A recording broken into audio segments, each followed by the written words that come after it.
Today I'm going to give you 3 reasons why you have to screen your tenants. But before I get into that, I want to tell you a sad story about an investor who made a horrible mistake when it comes to screening tenants. And this is a mistake we see over and over in our business with new landlords. So this happened to me. I'm the sad story. I'm the sad investor. This happened to me many years ago. It was my first rental house and I bought it. The house was about 30 minutes away from my office and I needed to find a tenant for this property. I had already fixed the property up. It was ready to rent. So I put out an advertisement for it, put a sign in the yard. I'm trying to think where I advertised it. There was no Zillow at the time. So I got it out there some way and all these phone calls came into my cell phone. And so back in the day, what we had to do was we had to drive out and meet people at the property and show it to them. And so I was going out there, driving out 30 minutes to show people the property whenever they were available to do it. And wouldn't you know it, after about 5 or 6 trips out there with nobody filling out an application, I was getting a little nervous because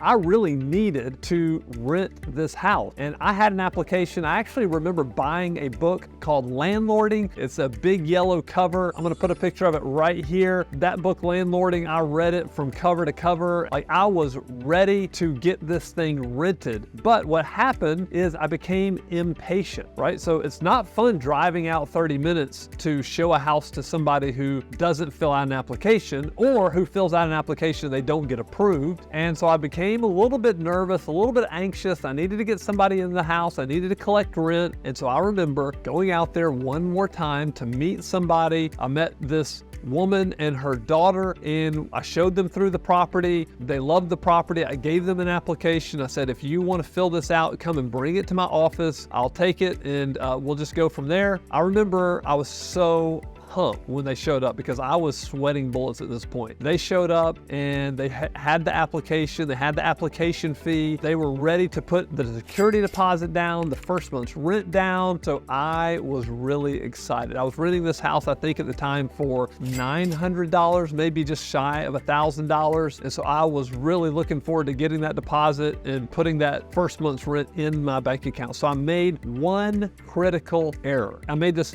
massive mistake. And the mistake was I didn't run an eviction check. Can you believe it? Here I am. The most important part of having rental property is finding the great resident. And here I was brand new, I was a rookie, I was bypassing probably one of the most important aspects. Yes, you can pull credit, yes, you can pull criminal background, but you better be checking for past evictions as well. And what happened? What's the end of the story? Well, I'm gonna tell you the end of the story after I go through my 3 reasons why you must screen your tenants. Like, this is imperative. So let's get right into it. Reason number 1 you must screen your tenants is you have to protect the asset. Your rental house is an asset that you have probably spent a lot of money for, and you need to make sure it's taken care of in the best way possible. And so screening the resident the right way, screening your tenant, is going to ensure that you put the right person in that property, and the right resident is going to take care of it. They're going to call you when it needs maintenance. They're going to make sure it doesn't get damaged. They're going to do whatever they possibly can to get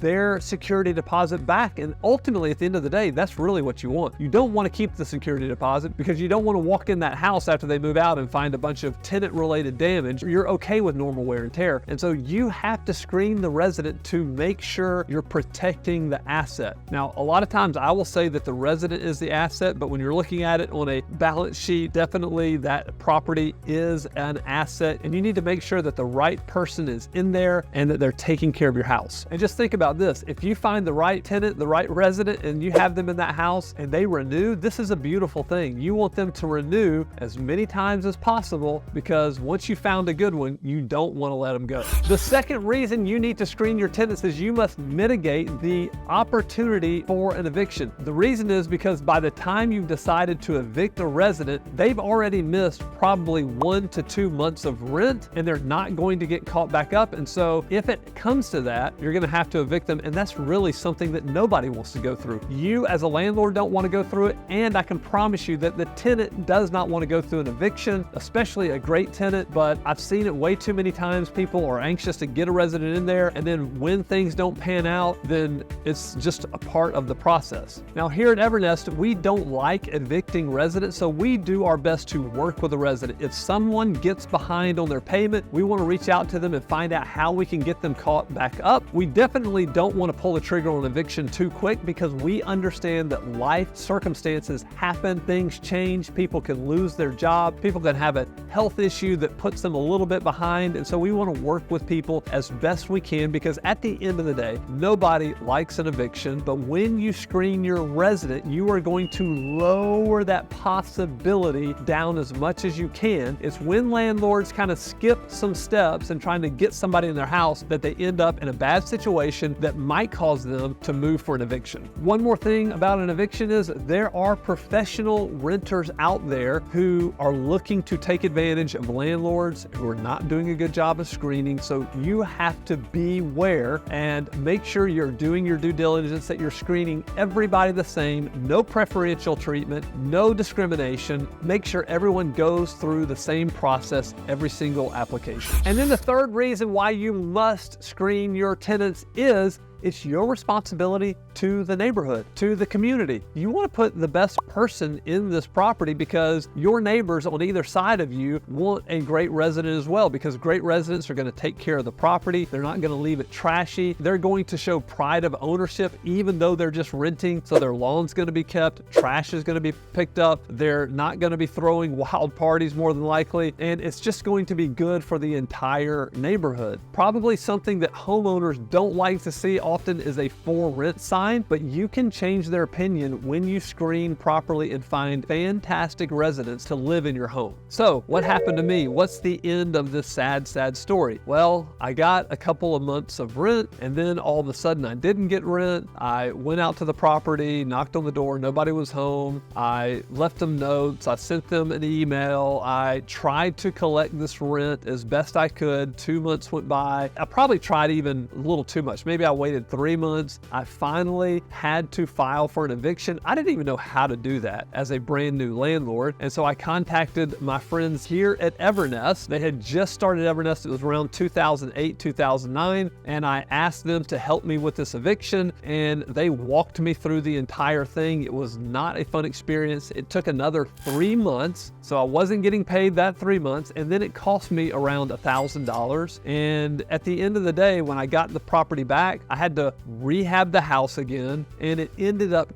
costing me several $1,000s that it didn't need to. Probably over $10,000 that I didn't really need to spend on this property, all because I grew impatient and didn't screen the resident the right way. But I can tell you that I learned my lesson. I gave that property to Evernest. They found a resident probably the next month, and I do remember that this resident stayed almost 10 years in the home. So they did it the right way. I did it the wrong way, but I learned my lesson, and I'll never do that again. So hopefully I've convinced you that this is the most important part of owning rental property, is screening and finding great residents. So I hope that helps. If you have a rental house and you're trying to decide how much should this house rent for, I want to encourage you, click the link before. We can get you a free rental report. Hey, if you found this video helpful, make sure you like the video, subscribe to our channel, and we'll be back with more content for real estate investors and landlords just like you.